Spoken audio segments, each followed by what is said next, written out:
times he said he hasn't read his wife's book. He's too busy. What if she had someone to do it with? Divorce is always easier in pairs. What if you had a buddy, Melania? Despise his creepy little monkey fingers touching your hand.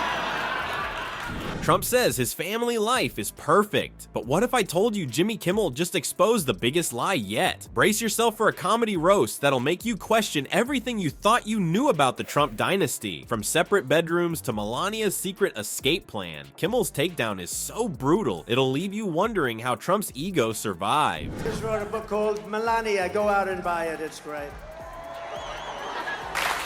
He hasn't read his wife's book. Despise his creepy little monkey fingers touching your hand.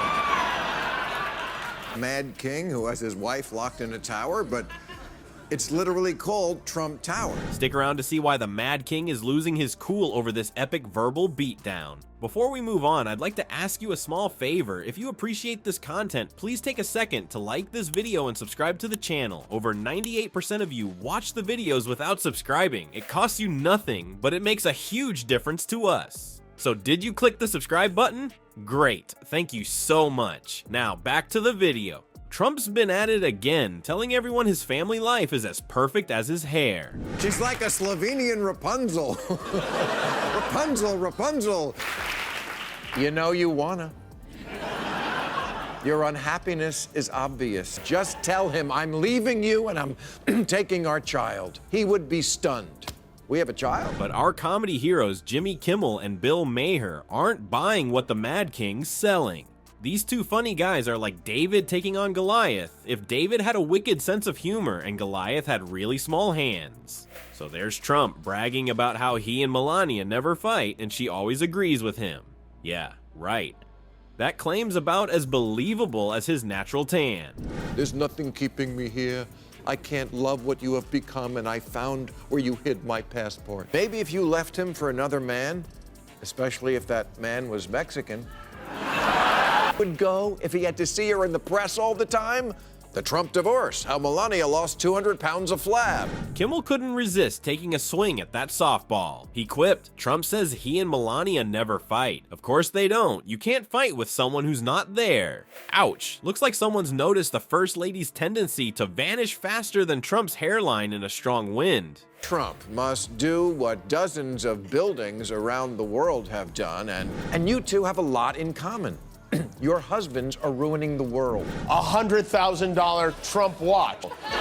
This wasn't so much an interview as it was a proof of life video. But Kimmel was just getting started. He joked that the only thing Melania's in charge of is the get me out of here escape plan. Seems like the Slovenian Rapunzel might be looking for a way out of her tower. Who knew fairy tales could be so savage? Not to be outdone, Bill Maher jumped in with both feet. He suggested Melania could end Trump's reign of terror just by packing her bags and hitting the road. Talk about a power move. Imagine Trump's face turning as orange as a traffic cone when he realizes his trophy wife's become his kryptonite. How's old grumpy Trumpy gonna handle this comedy assault? Couldn't tell one more lie about his wife's book? Read it, loved it. Was that so difficult? Former model who's also married to a super rich Republican monster, Mrs. Rupert Murdoch, Jerry Hall. Sounds like things are solid at home. Will he brush it off like dandruff from his ill-fitting suit? Or will he explode like a burnt cheese puff? The suspense is killing us. As the jokes keep coming, Trump's carefully crafted image of domestic bliss is starting to look shakier than his grasp on reality. It's like watching a game of Jenga, wondering which joke will be the one to make the whole thing come crashing down. 2 times he said he hasn't read his wife's book. He's too busy. What if she had someone to do it with? Divorce is always easier in pairs. What if you had a buddy, Melania? Very, very busy. And even though he hasn't read it, he knows it's great. Unless it isn't, in which case he will. Remember when presidents used to respond to criticism with fancy speeches? Well, not Trump. His Twitter fingers are twitching and a storm's brewing. It's like watching a volcano about to erupt, but instead of lava, we're gonna get a flood of all caps and exclamation points. Trump's Twitter tantrums follow a predictable pattern. First, he calls his critics unfunny losers. losers. Then he accuses them of spreading fake news. It's as if he's reading from a tantrum playbook. But this time, as the jokes from Kimmel and Maher keep coming, Trump's fingers are hovering over his phone like a cowboy at high noon. Melania has emerged from hibernation to promote this book he didn't read and she didn't write. Melania, better than ever, says, "I've never felt more not dead inside." In the ancient Greek play Lysistrata, women end a war by denying sex to their men. So what got Trump's orange knickers in such a twist? Well, Kimmel really went for the jugular when he compared Melania to a fairy tale character, but not in the happily ever after way. Nope, he painted her as Rapunzel, trapped in a tower, desperately planning her escape. Ouch, that's gotta sting worse than Trump's spray tan on a windy day. Getting men to change their destructive ways by threatening to leave them. When you're Donald Trump, wives don't leave you, you leave them. He would imagine how nuts he would go. Melania, the world needs you. President Hellboy. And just like that, Trump erupts. His tweets come faster than his denials of Russian collusion. It's a storm of all caps, exclamation points, and personal attacks that would make a sailor blush. He calls Kimmel and Maher unfunny losers and accuses them of spreading fake news. Classic Trump move, right? As always, Trump's loyal supporters rally around him like moths to a flame-colored hairdo. They're retweeting and defending their leader with the passion of 1,000 MAGA hats. Meanwhile, the rest of Twitter grabs the popcorn and settles in for the show. It's better than any reality TV drama, and that's saying something coming from the former star of The Apprentice. No more public embarrassment. No more stealing your makeup.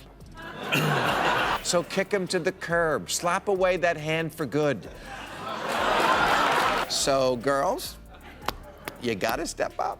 But here's the kicker. Trump's Twitter meltdown just proves what Kimmel and Maher were saying all along. His skin's so thin you could read the Constitution through it. Not that he would. Every caps lock tweet, every exclamation point, every childish insult just shows how much these jokes got under his spray-tanned skin. So, it looks like comedy might be Trump's kryptonite after all. Who knew a few jokes could chip away at his carefully crafted tough guy image faster than his hair in a windstorm? I'm leaving you and I'm taking our child. He would be stunned. We have a child. It's like how some guys get used to being in prison. They can't make it on the outside. They need to be married. Every time Kimmel or Maher lands a zinger, Trump's ego takes another hit. It's like watching a real-life game of whack-a-mole, but instead of moles, it's Trump's lies popping up and getting smacked down. But here's a wild thought. Could laughter be the most powerful weapon in politics? I mean, sure, Trump's got his Twitter tirades and his MAGA rallies, but can they really stand up to a well-timed punchline? Maybe we should start measuring political power in giggles instead of votes. In the end, the Trump show proves that even punchlines have consequences. Every joke chips away at his image, leaving us wondering, is the emperor wearing any clothes or just a really bad spray tan?